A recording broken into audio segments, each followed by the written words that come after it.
Nuimpa paallaqaataani tassa marlungorpat folketingimut qinersissaagut qineqqusaaneq atatsillugu immiussanik immiussanik peqarpugut tassa taasut apequtеқартассаппут апеқутеқаруллуллу уануссаа қалаассавара уани канаалими оqaатит аторнеқартут аторнеқассаммата тассаккалаалласут қаллунаатуллу оқалуттассамата нутсернеқарнерилу коанаатуу канаалими такунеқарсинааппут. Til alle vores dansksprogede seere vil jeg gerne gøre opmærksom på, at på denne kanal kan høre udsendelsen på kandidatens egen sprog, altså på dansk og grønlandsk. Hvis man ønsker en tolket version, kan man altid skifte kanal til kanal 2, hvor der vil være direkte oversættelse. TV-kut isiginnarluarasim raatiukkullunaalaartu tusarnaarluarasim minnerungitsumillu maani inersuarmi isersimasut tikilluaratsi. Qusartus qineqqusartusi akunnernik marlunnik maani peqatiinissarsi qilanaaraarput tamassilu tikilluaratsi.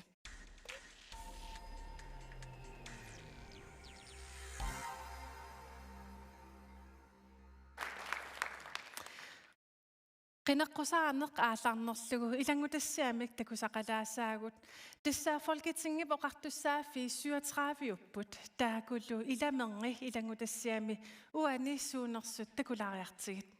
Folketingimi ilaasortat 179 amerlassuseqarput taakkunanalu nunatsinnit sawalimiuniillu tamarmik immikkut marlut aallartilaallutik susassaqarfi Danmarkipsuli akisussaafigisaa 37 upput taakkunangalu naminersorlutik oqartussanit inatsiartuni amerlanerusutiqartut akuarsinerisigut nunatsinnit akisussaafiineqarsinnaasut 32ullutik ataguli susassaqarfi Danmarkip akisussaafigisai ilaatigut suunersut takulaariartigit pinerluttunik isumaginnittoqarfik eqqartuussiveqarneq pillugu inatsit nunani allamiunut tungasut killaqarfinnullu nakkutilliineq imarsiornermi isumannaallisaaneq aningaasaqarnermik aaqqissuussineq nakkutilliinerlu kingornussisussaatilaaneq pillugu inatsit silasiorneq Folketingimit akisussaafiineqartoq piffissamik aaliangiinissamut akisussaaffik naminersorlutik oqartussanit aasaqmanna atioqatigissuteqarnikkut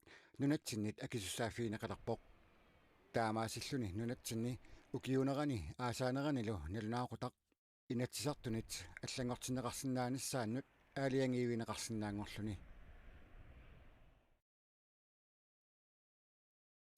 Ilangutassiartakoreeratsiu qineqqusaaneq aallartissinnaangorparput tassa maani aallartinna tassuli makitsinikuvuut kikkitsumiisanersit naleraq attaviitoq atassut ia siumut demokraatit tistaamatut tullerillisi minutsimik ataatimik qineqqusaarnissarsi tassa aallartilerpara naleraq ilissi qineqqusaatissi folketingimi suunersit minutsimik ataatimik aallartippoq takanna Kalaliussusitta illersorneqarnissaa pingaavutiqarluinnarpoq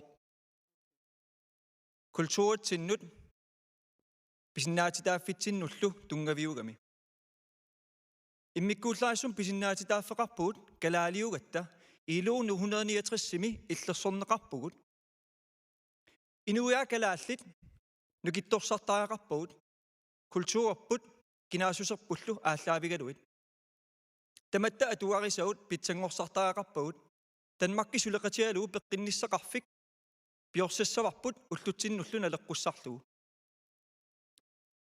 Danmarkimi kalaallimeertaasa pingitsaalilluit arsaarinissutiineqartarnavat akuaneqarsinnaangilluinnarpoq taanna uanga folketingimut iseruma unitsinnissaa sulisutiissavaa inuia kalaallit allanut naleqqussaarnaartaaqarpugut immitsin aallaavigaluta naalagaaffik kalaallunaat anguniarlugu sulissavagut minutsaataasoq naleraqquyanaq tullinguupoq attaviitoq Tile Martinussen minutsaataasaarlartippoq takanna.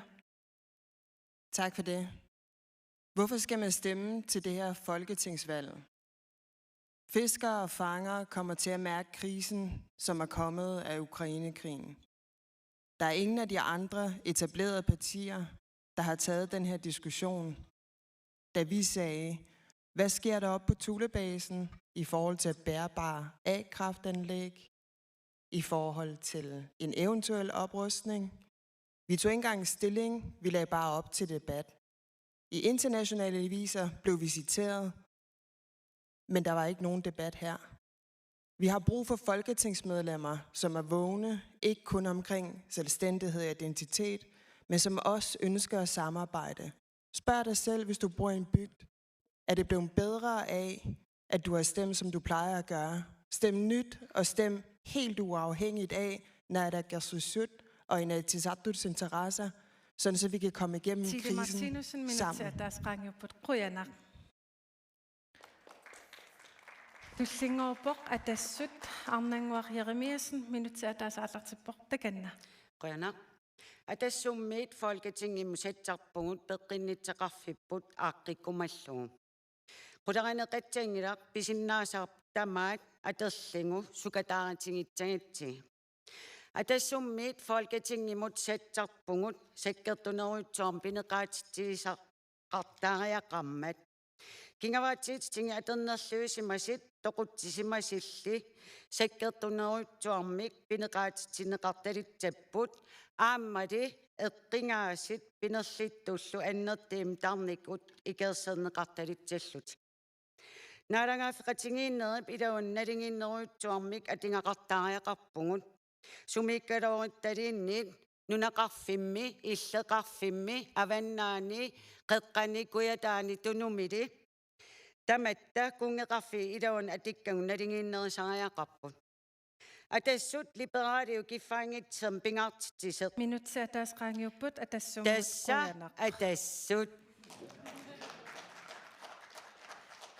At det er sødt bedre at sige, i nødt at ret sige, minut akkalukkuluk fontegn, der minutter, der er så ret til bort, det kender.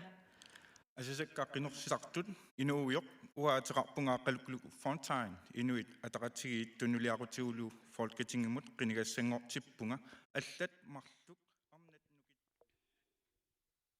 mener, at Sofies forløb er Inuit Ataqatigiit, eller fra Inuit Ataqatigiit stiller vi op til folketingsvalget, hvor vi har 10 forskellige krav, vi vil komme med over for dem, der skal danne regering. Vi mener, at der stadigvæk er brug for masser af forebyggende arbejde i forhold til omsorgsvigtede børn. Der er også brug for at få bygget flere kollegier til grønlandske studerende i Danmark, både i København og i Aarhus, og det er vi klar til at arbejde for. Vi går til valgkamp med samarbejde for øje og med borgerne in mente. Og dit minut er gået nu. Inuit Ataqatigiits folketingskandidat, Akkalukkuluk Fontegn. Og nu skal vi til Siumuts folketingskandidater. Og det er Markus E. Olsen. Du har 1 minut. Værsgo. Kære landsmænd.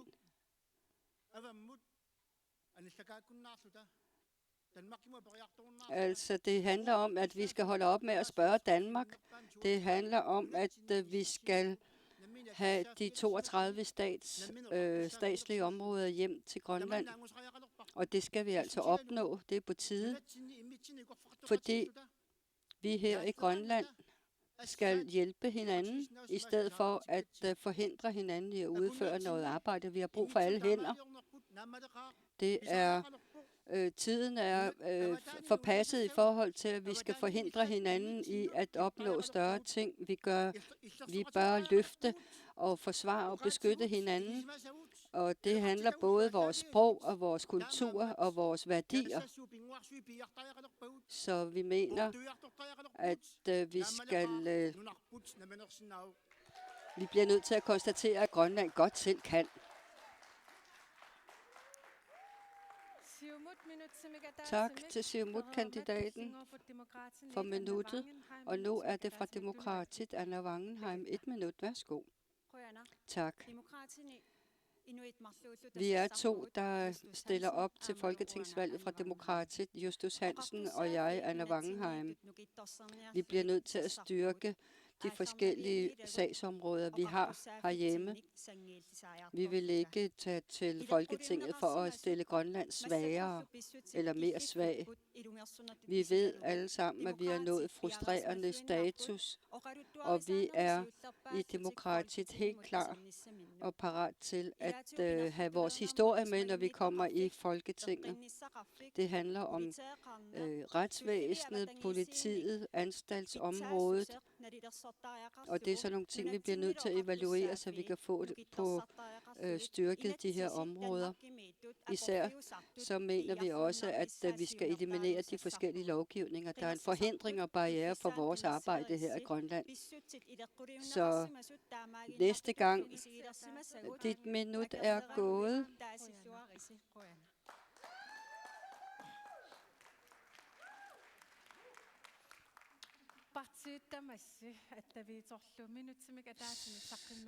Nu har I alle folketingskandidater haft 1 minut til at præsentere sig og præsentere deres valgkamper, eller valgkamp og valgmål.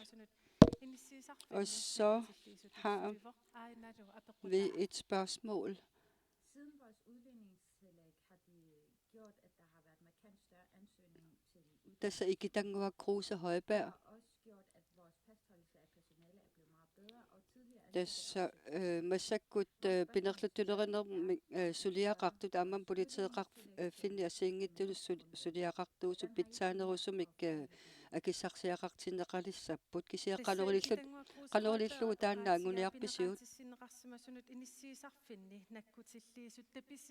Og det er tillæg til anstaltsbetjentene, som for mange år siden fik reguleret deres løn. Og hvornår skal man tilpasse situationen? Hvornår? Hvordan kan vi rulle de her penge ud til at nå et bedre leje i forhold til den månedsløn, der skal gives fremover? Atasut altid først. Med hensyn til betjente, kommunefogeder, anstaltsbetjente og reservebetjente, det er meget vigtigt i Grønland. Vi har drøftet politiområdet, og vi siger fra Atasut, at vi skal fjerne den aftale, man har med politiet, og at man skal kun have en aftale mellem myndighederne og i forhold til ansættelsesforhold, uanset om man bor i Danmark eller i Grønland. Vi mener, at der kun skal være en overenskomst med samme lønninger og samme arbejdsvilkår, uanset om man bor i Grønland eller Danmark. Altså, nu har man lavet en aftale, som gælder frem til 2023. Hvad vil I gøre med den aftale? Selvfølgelig vil vi fastholde den aftale, hvis det er en tilfredsstillende aftale. Men man kan godt tænke større også. For eksempel, så bør det være sådan, at anstaltsbetjentene skal have samme løn som dem, der bor i Danmark. Og det skal være ved at optage forhandlinger med justitsområdet. Så det er vejen frem. Markus E. Olsen, Siumut, du har bedt om ordet. Jamen selvfølgelig skal vi fastholde de her aftaler, vi har. Og vi ved da også, at Naalakkersuisut har frembragt de her krav. Og selvfølgelig skal vi fastholde de gode resultater, vi opnår. Markus E. Olsen, hvordan vil I gøre det? Altså, man skal være dygtig og have politisk tæft for at kunne få nogle ordentlige forhandlinger landet. Så det handler om at få så størst en indflydelse som overhovedet muligt. Det er det drejer sig om. Og nu er det Anna Wangenheim, Demokratiet. Først må jeg sige, at det er ærgerligt, at det kun er en midlertidig aftale, man har indgået, så derfor så er det nødvendigt selvfølgelig også, hvis man skal ordne lønforhold og arbejdsforhold og skabe mere enslighed blandt anstaltsbetjente i Danmark og i Grønland, så bliver man nødt til at indgå nogle nye aftaler. Vi ved jo, at man henvender sig til de danske myndigheder mange gange i forhold til den forskelsbehandling, der foregår. Og derfor så vil Demokratisk vedvarende arbejde for, at man kommer op på samme løn og arbejdsvilkår som i Danmark. Jamen, hvordan vi gør det? Jamen, vi kan jo alle sammen se, at man har lavet en midlertidig aftale, som jeg mener måske er på baggrund af en dårlig samarbejdsaftale eller samarbejdsånd, der har været. Jeg mener, vi skal have meget stærkere og mere præcise krav i forhold til, hvad det er, vi vil kræve her, lige så vel som Folketinget bør udvise mere respekt over for os her i Grønland og vores ønsker. Forklar lige, hvad det er, du mener. Altså, det har jo ikke været nogen hemmelighed, at det samarbejde mellem de to folketingskandidater fra Grønland ikke har været det bedste.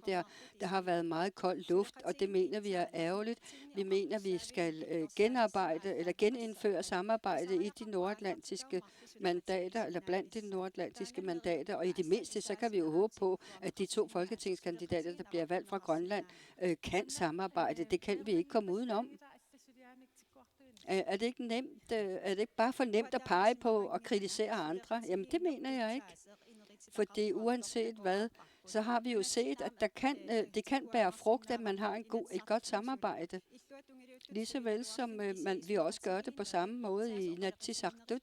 Selvom vi er i opposition med hinanden, så kan man sagtens indgå nogle aftaler og opnå nogle gode resultater. Og på den måde, så kan vi også politisk opnå en masse gode ting.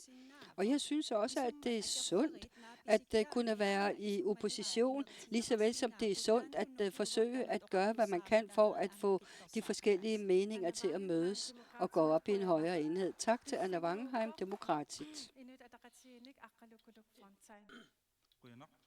Den næste er Aqalukkuluk Fontaine, Inuit Ataqatigiit. Det danske rige har et ansvar, og ikke kun i Folketinget, men også fra Grønland.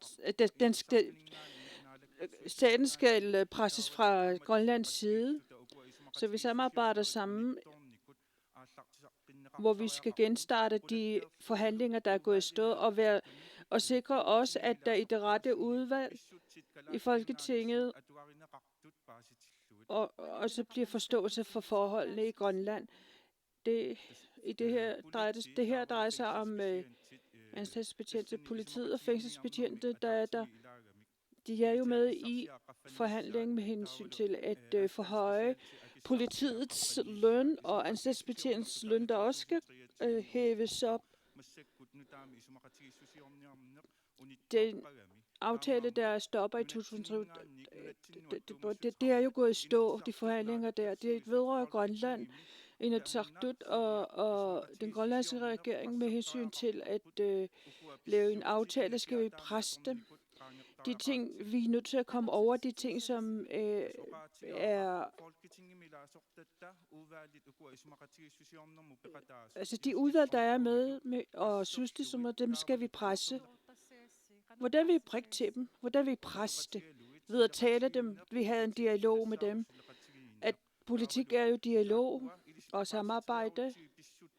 Når de har fået forståelse for det, så om hvordan forholdene er i Grønland, så vil de også kunne forstå, at sådanne forhold ikke kan godkendes under de danske rige. Den næste, der har ordet, er Juno Bertelsen, Naderak. Jeg vil gerne lige informere om, at jeg har boet cirka i 30 år, at når jeg taler grønlandsk, kan jeg godt lave sådan noget forkert. Jeg er taknemmelig for, at de er tålmodige, når jeg taler grønlandsk, og lytter til mig.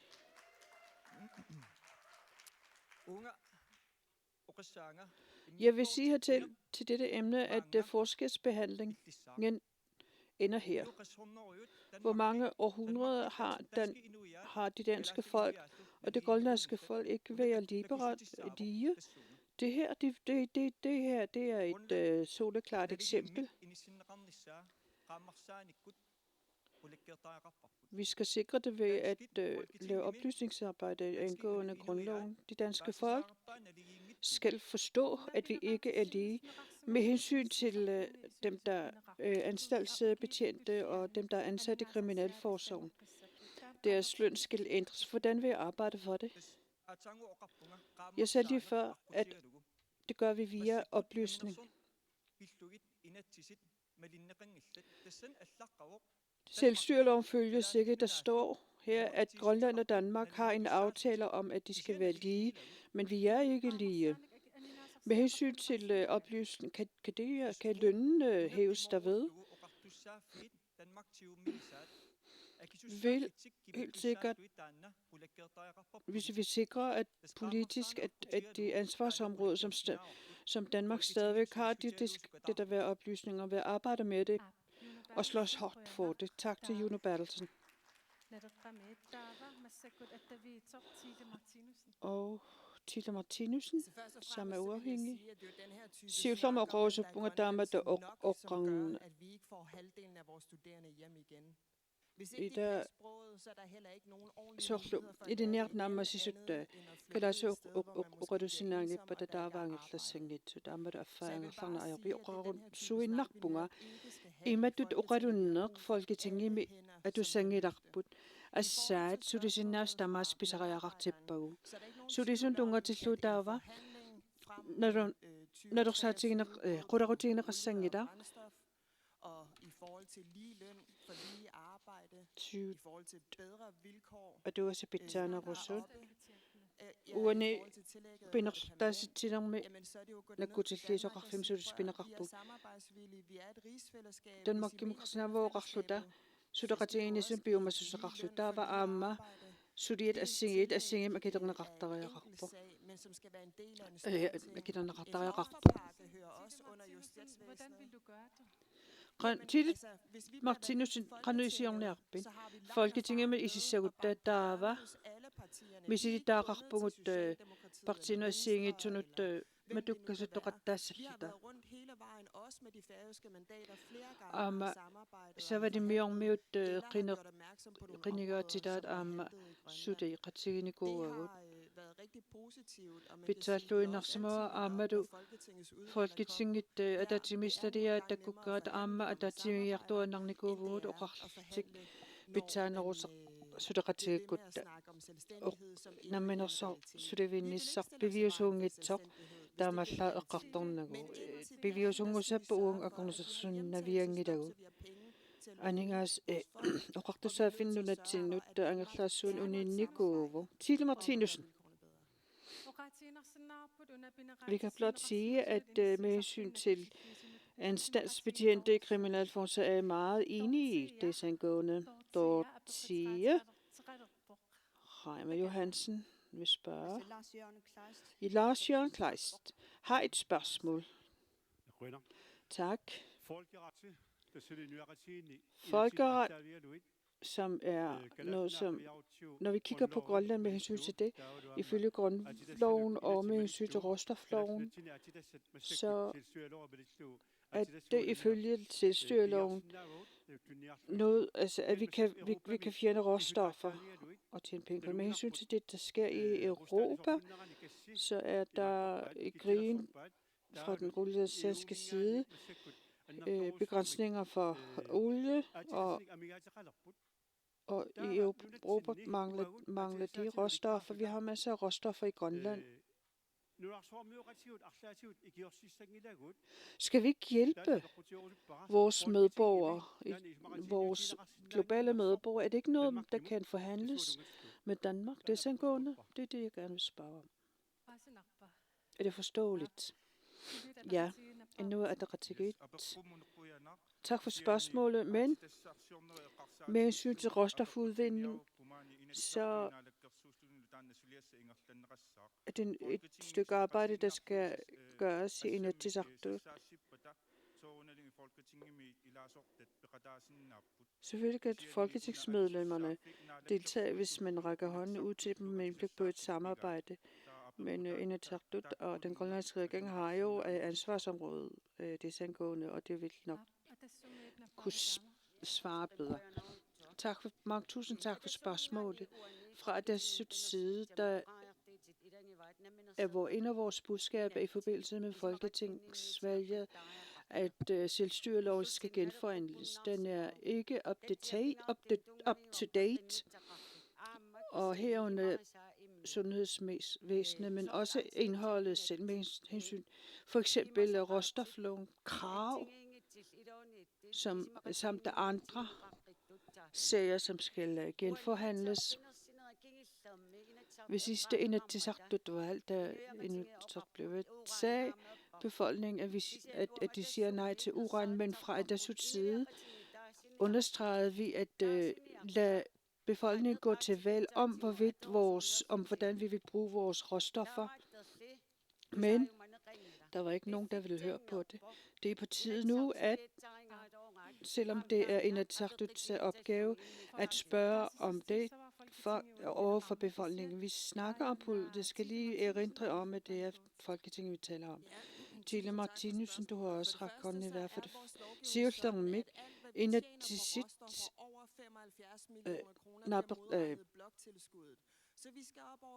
at det er sat Inatsisartut. For det andet så har vi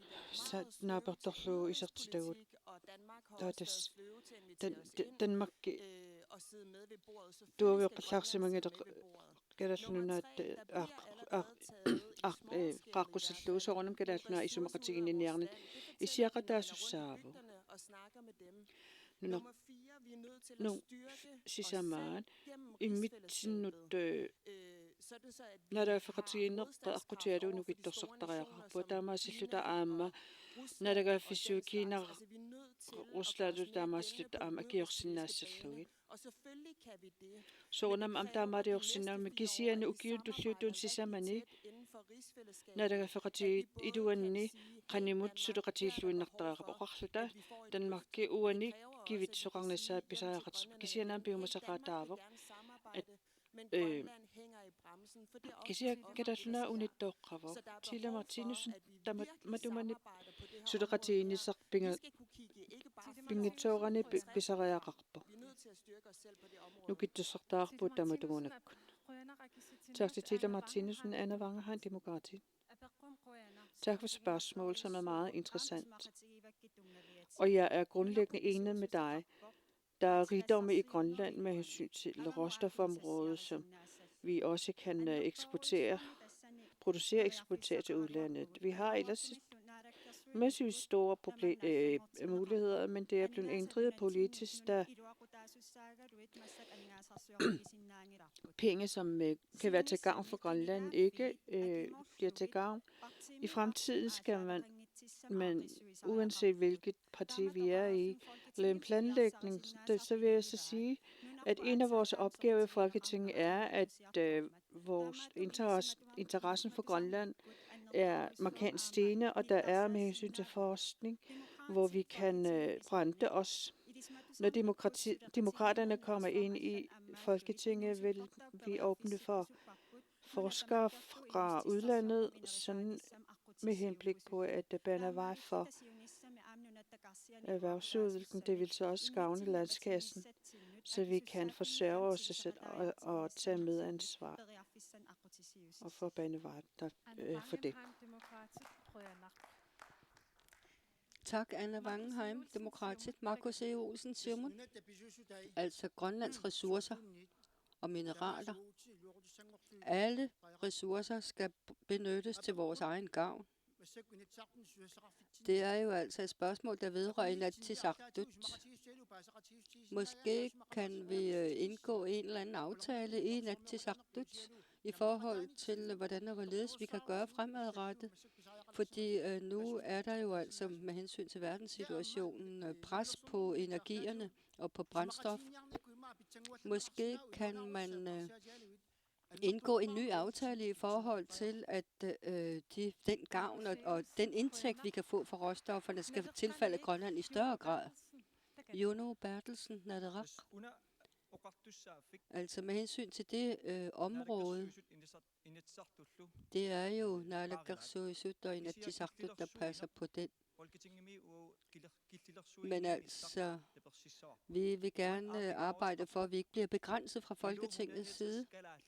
ILO 169 er jo en, der forpligter os til at tage vare på inuit og på grønlændere. Vi mener også, at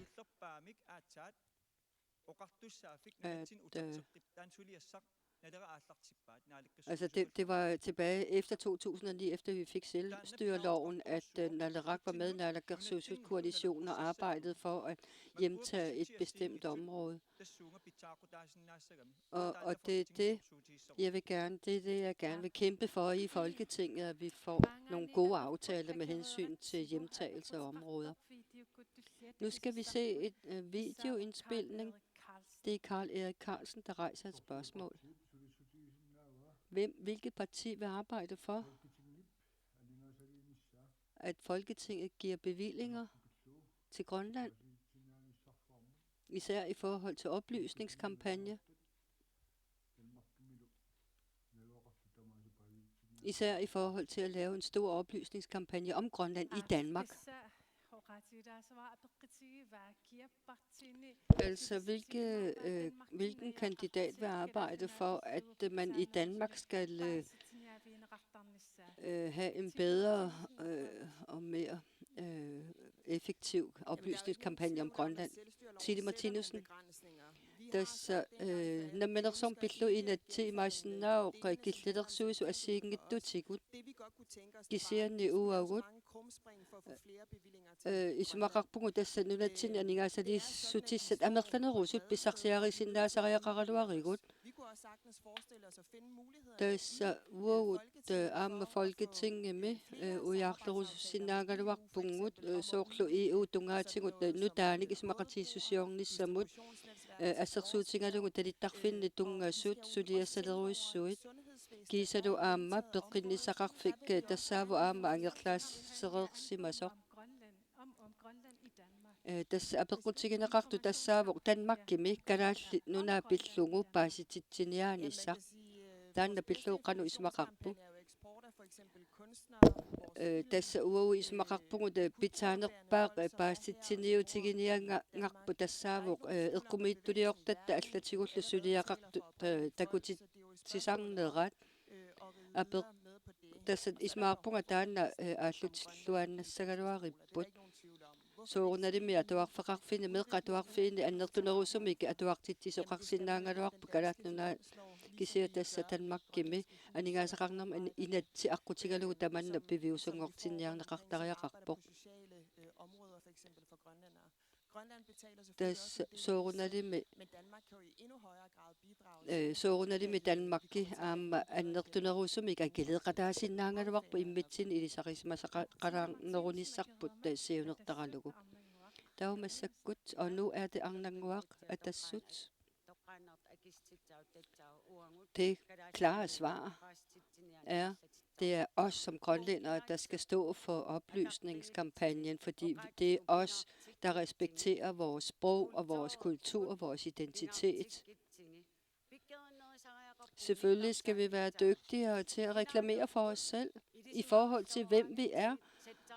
Og hvis vi har en god, sund forståelse for, hvem vi selv er, så kunne det også være nemt at oplyse. Selvfølgelig er der flere og flere, som får sig en uddannelse.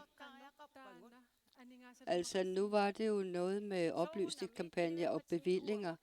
Vi skal som Grønlands samfund have medansvar for de her ting, der pågår, og vi skal holde op med at ynke os selv og have ondt af os selv. Jamen, hvad vil du gøre? Jamen, for eksempel så gav man iPad til alle skoleelever i Grønland. Og det mener jeg jo sådan set var meget godt, men altså på den anden side, så er det jo ikke en styrkelse af det grønlandske sprog at give skoleeleverne iPads, hvor det er engelsk, det foregår. Altså med hensyn til Vi grønlændere er også her i Grønland, og vi skal også serviceres fra Folketinget af. Men det, der blev spurgt om, det er jo, at hvordan og hvorledes man skal lave oplysningskampagner omkring Grønland og grønlændere i Danmark.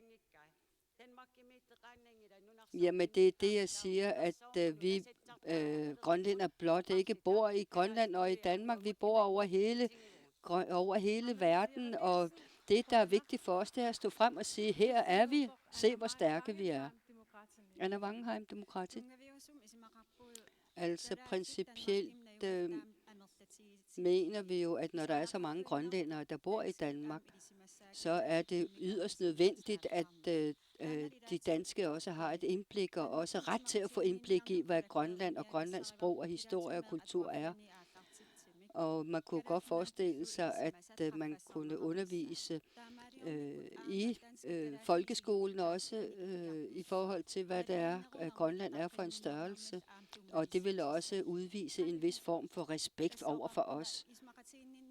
Jeg mener, det er sådan nogle ting, vi skal opnå i forhold til at forhandle nogle bedre bevillinger til de danske folkeskoler, således at de kan have råd til at undervise om grønlandske forhold og undervise i det. Det bør også være muligt for dem, som går på uddannelser i Danmark, at give dem mulighed for måske at komme til Grønland og se og opleve, hvad det er for en størrelse, vi bor i her. Er det ikke det, der allerede er mulighed for? Der bør være bedre muligheder.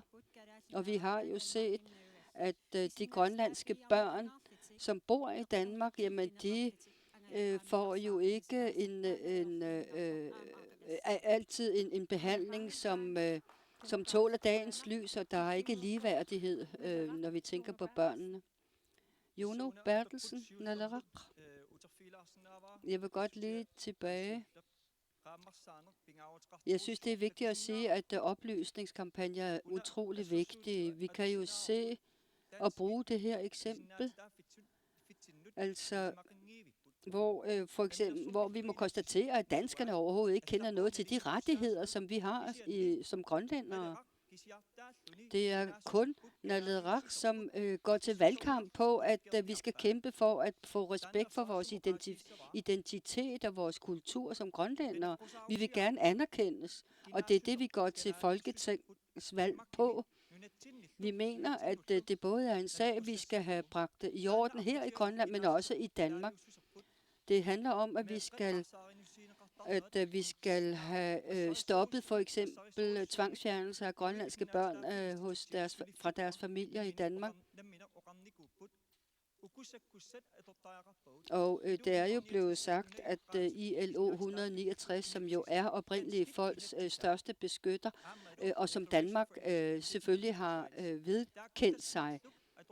Og det er de to altså regler, som vi bliver nødt til at følge og påberåbe os ret til at blive fulgt. Altså med hensyn til grønlændere, eller med hensyn til dem, der bor i Danmark, hvad kan vi gøre for at oplyse mere om grønlandske forhold? Det var det, der blev spurgt om. Hvordan vil du arbejde for det? Det er vigtigt at have oplysning også i Folketinget. Nu har vi jo set, at de store partier har haft folketingsmedlemmer i år i snart 40 år. Men de har ikke løftet behovet for mere oplysning. Og det er det, vi ønsker fra Nalaraks side, at knæsætte, at det er på høje tid, at vi highlighter vores identitet som oprindelige folk. Og vi kan jo se alle steder, at oprindelige folk er ved at vågne op og kræver deres ret. Og det mener vi er så vigtigt et arbejde, at det er noget, vi bliver nødt til at tage op i Folketinget. Jamen, hvordan vil I løfte det arbejde? Jamen, det er jo at oplyse og også fortælle om, hvad grønlændernes rettigheder er. Vi har jo kæmpet for det politisk i forhold til at oplyse vidt og bredt om vores rettigheder. Tak til Juno Bertelsen. Markus E. Olsen fra Siumut. I 1953, da vi blev danskere legislativt, det skal vi ændre på igen, når vi skal ændres til, at vi er inuit. For det andet, så er det selvstyrelovens paragraf 20 med hensyn til sproget også lykkes. Og det skal være muligt at kunne hejse det grønlandske flag overalt i Danmark. Og på skolerne skal man i børneinstitutioner, og så skal det være en times debat om Grønland, også med hensyn til medierne. Hvordan vil jeg arbejde for det i Folketinget?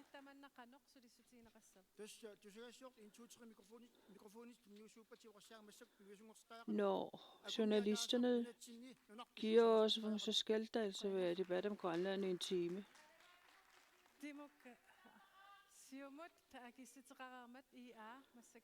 Nu er det Inuit Ataqatigiit og Qaqortoq Fonda selvfølgelig skal der være oplysning.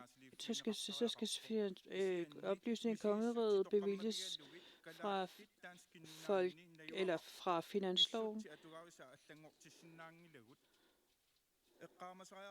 Vi skal huske, at det selvom er en eksisterende lov, så bliver grønlandske rettigheder trådt på. Selvfølgelig er vi nødt til at spørge, hvorfor er det sådan? Der er jo en lov. Det, der ligger her i, det er, at danskere, der arbejder med grønlændere, det vil sige, at der med hensyn til værdier og meninger i det danske samfund, hvordan skal vi ændre på dem? Vi skal få dem til at forstå, at der med hensyn til oplysninger, vi kender, også at så der er 88-90% af grønlændere, der bor i Danmark, som får penge bevilget, men de fleste af dem, de har et godt funktionelt liv. Vi kan ikke ændre den danske kultur, derfor er det vigtigt at fremkomme oplysninger og velbegrundet, og derved ændre kulturen. Hvordan kan det ændres? Ved at bruge oplysning, information, ved at bruge de informationer, vi kender,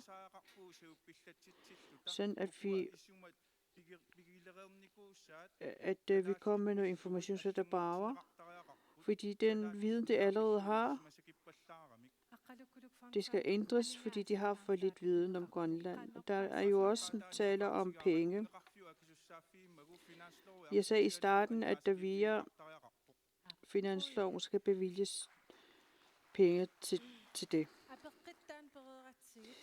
Efter det spørgsmål, så er der nogen, der gerne vil fremkomme med et spørgsmål herfra. Jeg står her med Helene Josefsen, som har et spørgsmål angående social hjælp til Grønland og Danmark. Der er 98 kommuner i Grønland. Der er specielt kontor for grønlændere og grønlændere i hele Danmark. Kan det ikke arbejdes på den måde, sådan at grønlænderne har deres eget kontor i alle kommuner i Danmark?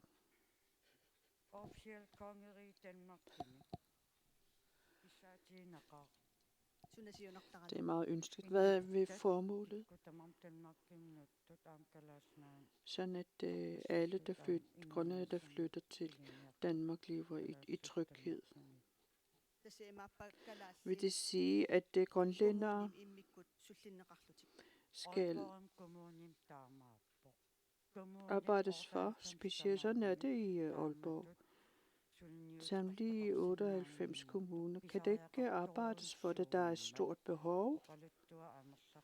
Der er mange historier, som vi hører om grønlændere, det er nok hjælp dem.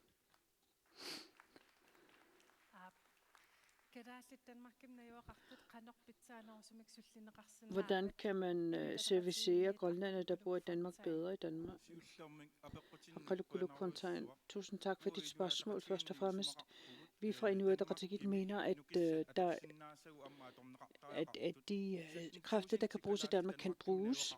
Der bor 17.000 grønlændere i Danmark, Og der må jo også være nogle socialrådgivere uddannede og andre behov blandt dem. Vi skal aktivere dem, så det kan hjælpe de andre grønlændere. Der er rigtig mange, som gerne vil hjælpe Grønland. Derfor vil vi arbejde for i Grønland om, at grønlændere, der bor i Danmark, bliver aktiveret. Fordi der skal ændres på de forhold, der man er vant til. Det er også vigtigt, at der gives rigtige informationer og også med hensyn til, hvordan man kan opnå en god servicering af grønlændere, der flytter til Danmark, og hvordan vi arbejder herfor. At det er sødt. At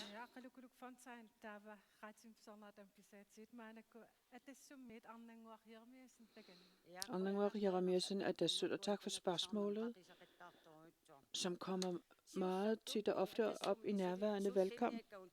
Det vi vil arbejde for, det er vores medgrønlændere i Grønland. Vi skal sikre på den måde, at de skal være så trygge i deres eget land, at de ikke flygter efter bedre forhold. At de ikke flygter andre lande. Dem, der er flyttet til Danmark, de skal leve efter de love, der er i Danmark, og så skal de i deres kommune skal arbejde ud fra de love, der er i Folketinget og deres kommune. Vi kan ikke sikre, at der med hensyn til socialområdet og på sundhedsområdet, at vi får en ordentlig servicering. Det er det, vi skal arbejde med. Spørgsmålet her er, grønlændere, vil det serviceres bedre for de grønlændere, der bor i Danmark? Ja, selvfølgelig skal vi samarbejde, men og vi skal sikre også, at det ikke får mindre servicering, fordi det er Grønland, men det er noget, som politikerne og Inuit har den opgave her. Der er tale om Folketinget her. Dem, vi sender til Folketinget, skal primært fra Grønland. De er repræsentanter for det grønlandske folk, for at servicere det grønlandske folk.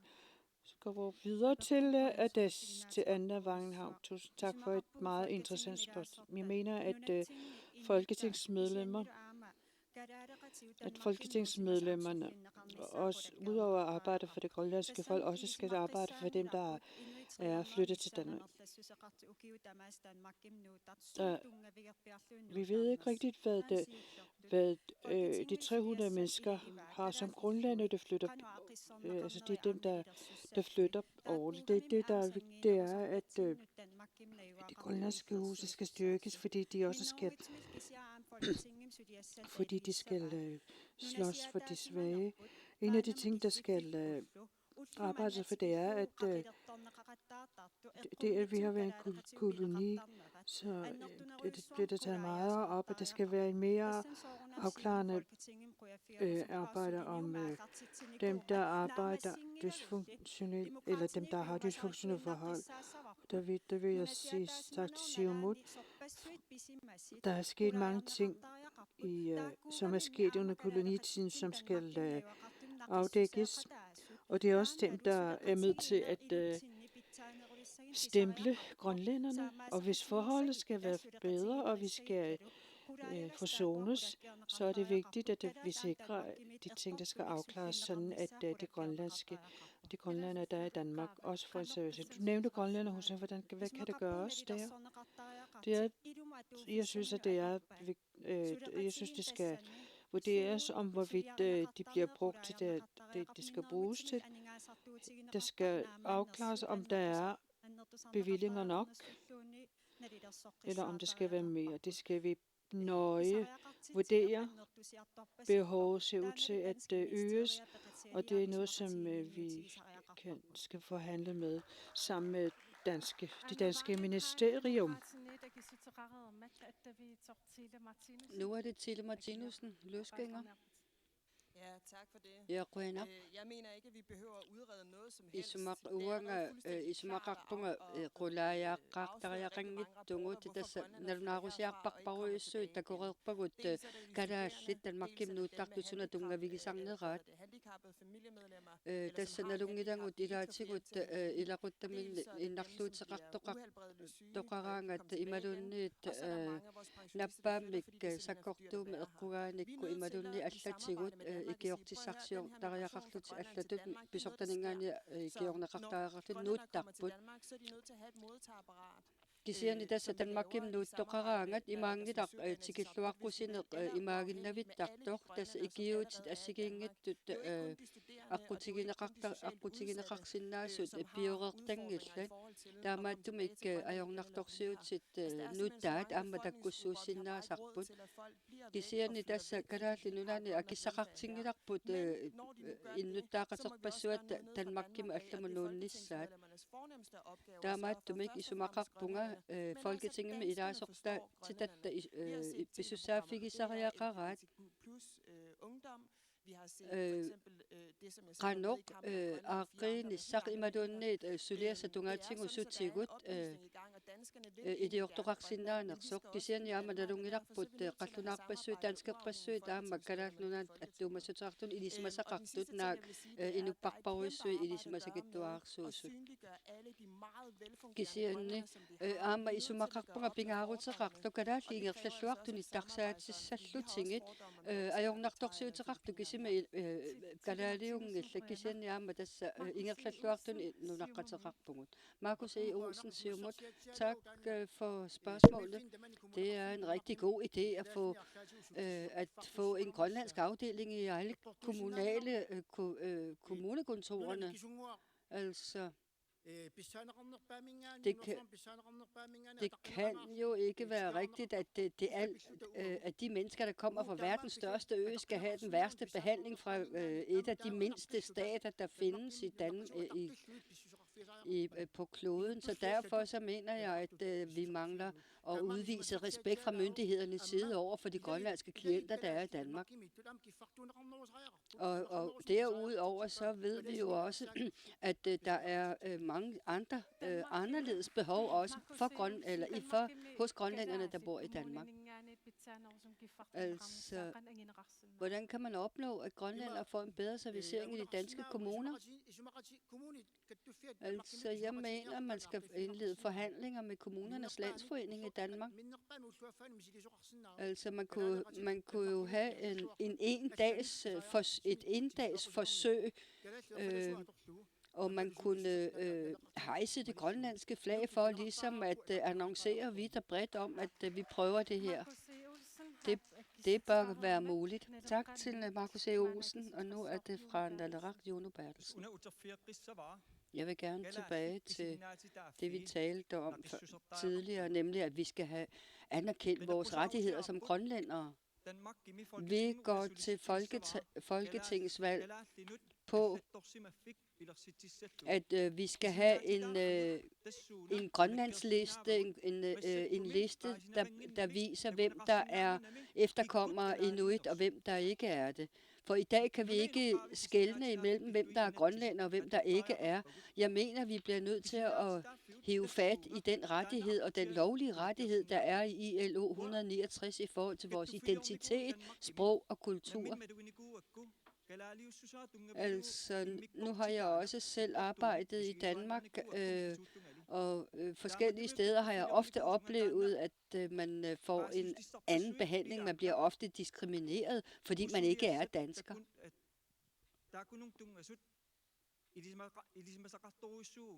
Så derfor så har jeg stor erfaring i, hvordan og hvorledes man kan blive diskrimineret i det danske system. De grønlændere, der bor i Danmark, har jo klart udtrykt, at de ønsker hjælp. Nu snakker man om kommunen. Det er jo de grønlændere, der bor i Danmark, kan man opnå at give en bedre kommunal service over for dem. Jamen det vi går til folketingsvalg på, det er, at vi skal have en inuit-liste, således at vi kan knæsætte de rettigheder, vi har som oprindelige folk. Og man kan jo også læse i den udmelding, der var fra Institut for Menneskerettigheder, at ILO 169, den skal respekteres, og den skal følges. Og det er det, vi mener er det bedste værktøj, vi kan have for at lave en inuit-liste. Og det er det, vi bliver nødt til at pege på, fordi der er mange i Danmark, der overhovedet ikke aner en tøddel om, hvilke rettigheder oprindelige folk har, og hvilke rettigheder grønlændere har. Da alle partierne har været igennem med en besvarelse, så skal vi have en lille pause. Og der kommer nye kandidater her 5 minutter over 16. Så vi holder en lille pause, og imens så trækker vi vejret, og så er vi tilbage igen 16:05.